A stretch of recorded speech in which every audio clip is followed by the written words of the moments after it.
പതിവ് പോലെ ഇന്നും ഫുഡ് ഡെലിവറിക്കായിട്ട് ഇറങ്ങിയിരിക്കുകയാണ്. ഇന്നലെ ഞാൻ കുറച്ച് വീഡിയോസ് എഡിറ്റ് ചെയ്തെങ്കിലും എനിക്ക് കുറച്ച് ടെക്നിക്കൽ ഇഷ്യൂ കാരണം ഈ വീഡിയോസ് എക്സ്പോർട്ട് ചെയ്യാൻ പറ്റിയില്ല. കാരണം ഈ ക്യാപ് കട്ടിന് ഇടയ്ക്ക് ഇങ്ങനത്തെ എറർ വരുന്ന സ്വാഭാവികമാണ്. ഞാൻ വീണ്ടും പുതിയ വെർഷൻ ഇൻസ്റ്റാൾ ചെയ്ത് നോക്കി. ഇപ്പോൾ ഏകദേശം വർക്കാവുന്നുണ്ട്. ഇപ്പോൾ ഞാൻ പോയിക്കൊണ്ടിരിക്കുന്ന ഏലൂരിനടുത്തൊരു പാലത്തിലൂടെയാണ്. അപ്പോൾ ഇവിടെ നിർത്തി കുറച്ച് വിഷ്വൽസ് ഒക്കെ എടുക്കണമെന്ന് കരുതിയതാണ്. പക്ഷേ എനിക്ക് സോണിലോട്ട് പെട്ടെന്ന് എത്തേണ്ടത് കൊണ്ട് ഞാൻ വേഗം സോണിലോട്ട് കയറുകയാണ്. അപ്പോൾ ഞാൻ വന്നിരിക്കുന്ന സ്ഥലം എന്ന് പറയുന്നത് ഏലൂരിനടുത്തുള്ള ഒരു ഗ്രൗണ്ടാണ്. അപ്പോൾ ഇവിടെയാണ് ഫാക്ടറികളും കുറച്ച് ഇൻഡസ്ട്രിയൽ ഏരിയകളൊക്കെ വരുന്നൊരു ഏരിയയാണ്. അപ്പോൾ ഉച്ചയായതുകൊണ്ട് തന്നെ എന്തായാലും കഴിക്കണമല്ലോ എന്ന് ഓർത്ത് 3 ബ്രെഡായിട്ട് ഞാൻ മേടിച്ച് കൈ വെച്ചിട്ടാണ് കഴിക്കാറ് പതിവ്.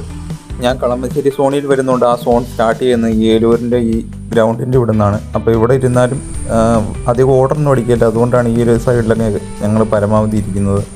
ഇവിടെ ഗ്രൗണ്ട് ഏരിയ നോക്കി കഴിഞ്ഞാൽ കുറച്ച് പിള്ളേരൊക്കെ കളിക്കുന്ന കാണാം. പിന്നെ അവധി ദിവസമായതുകൊണ്ട് പിള്ളേർ കളിക്കാനൊക്കെ വന്നിട്ടുണ്ട്. 6 മണിയോടെ അടുക്കാറായപ്പോഴത്തേക്കും ചെറിയ രീതിയിൽ കാർമേഘങ്ങളൊക്കെ മൂടി തുടങ്ങി. ഇപ്പോൾ മഴയ്ക്കുള്ള ഒരു ചെറിയ ചാൻസ് ഒക്കെ കാണുന്നുണ്ട്. 6 മണിയാകുമ്പോൾ പെയ്യേണ്ട മഴ കുറച്ച് നേരം കഴിഞ്ഞിട്ടാണ് പെയ്തത്. ഒരു 7:30 ആയപ്പോഴത്തേക്കും. പിന്നെ അവിടുന്ന് ഒരു 10 മണി വരെ ശരി മഴയായിരുന്നു.